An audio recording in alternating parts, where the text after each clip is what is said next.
बिहार के मुख्यमंत्री नीतीश कुमार विपक्षी एकता की कोशिश में लगे हुए हैं, मगर उन्हीं की सरकार में साझेदार रहे हिंदुस्तानी आवाम मोर्चा के नेता और बिहार सरकार में मंत्री रहे संतोष मांझी ने मंत्री पद से इस्तीफा दे दिया है।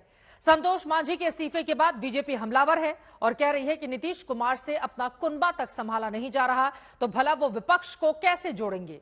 अब इस मामले में घमासान तेज है।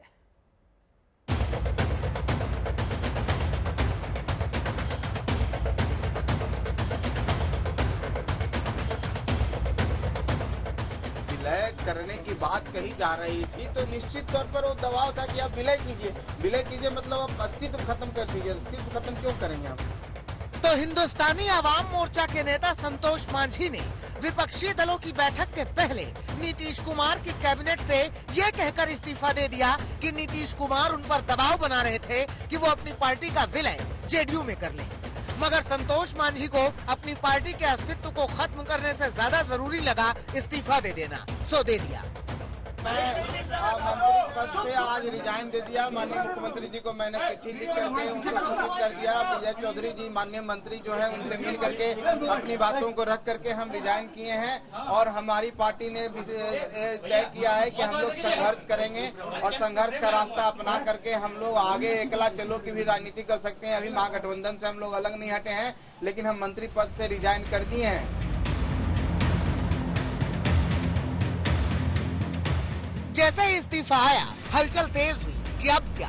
महागठबंधन की बैठक शुरू हुई और घंटे भर के भीतर बिहार सरकार की मंत्री और जेडीयू की नेता ने साफ शब्दों में कह दिया कि संतोष मांझी के इस्तीफे का महागठबंधन पर कोई असर नहीं पड़ने वाला। लोग आते जाते रहते हैं। सरकार की सेहत पर कोई असर नहीं पड़ेगा। ऐसे लोग आते हैं जाते हैं, इससे सरकार की सेहत पर कोई असर नहीं पड़ेगा। बहुत लोग आएंगे भी, अभी देखते रहिए। 2024 का चुनाव नजदीक है, बहुत सारे लोग आएंगे भी हम लोग के महागठबंधन में, इसलिए इससे महागठबंधन के सेहत पर और सरकार पर कोई असर नहीं पड़ेगा। असर होगा या नहीं ये तो समय बताएगा, मगर 23 जून को विपक्षी दलों की बैठक से पहले संतोष मांझी के इस्तीफे ने बिहार की राजनीति में हलचल जरूर मचा दी। बीजेपी कह रही है कि जिसमें जरा सा भी सम्मान बचा होगा वो नीतीश कुमार के साथ नहीं रहेगा। जिस तरह से पूर्व मुख्यमंत्री जीतन राम मांझी जी को बार बार शपथ लेना पड़ रहा था कि मैं आपके साथ हूँ, विश्वास दिलाना पड़ रहा था, उसके बाद भी इन पर प्रेशर बनाना, पार्टी को विलय करने का, अपमानित करना। 2 विभाग पहले था एनडीए के समय में, एक विभाग पर सिमटा देना और दलितों का जो दोहन और शोषण होता है वो इस सरकार में दिखाई पड़ रही थी। नीतीश कुमार कोशिश में है कि 23 जून को सभी विपक्षी दल एक साथ चुनाव लड़ने पर एकमत हो जाएं, ताकि 24 में बीजेपी को मात दी जा सके। मगर चिराग पासवान कहते हैं कि विपक्ष को जोड़ने चले नीतीश खुद अपना कुनबा बचा लें, वही बहुत है।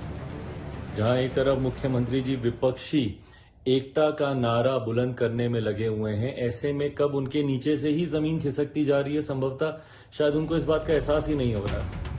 संतोष मांझी के इस्तीफे के बाद बिहार बीजेपी के नेता संतोष मांझी से मिलने पहुंच गए। आप बीजेपी का ऑफर लेकर आए हैं? जसवाल जी क्या कोई ऑफर लेकर आए हैं? भाई हमारे गार्जियन है बस।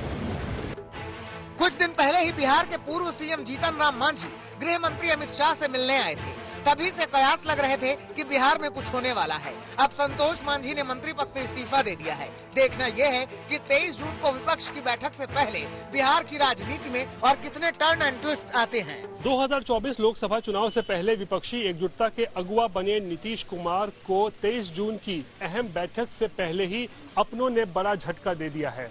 संतोष सुमन के इस्तीफे के बाद अब सवाल खड़े होने लगे हैं कि जब बिहार महागठबंधन में ही सब कुछ ठीक ठाक नहीं है और इतनी करवाहट है, तो फिर नीतीश कुमार के लिए विपक्षी एकजुटता सुनिश्चित करना क्या संभव होगा? कैमरा पर्सन नदीम आलम के साथ रोहित सिंह, पटना, आज तक।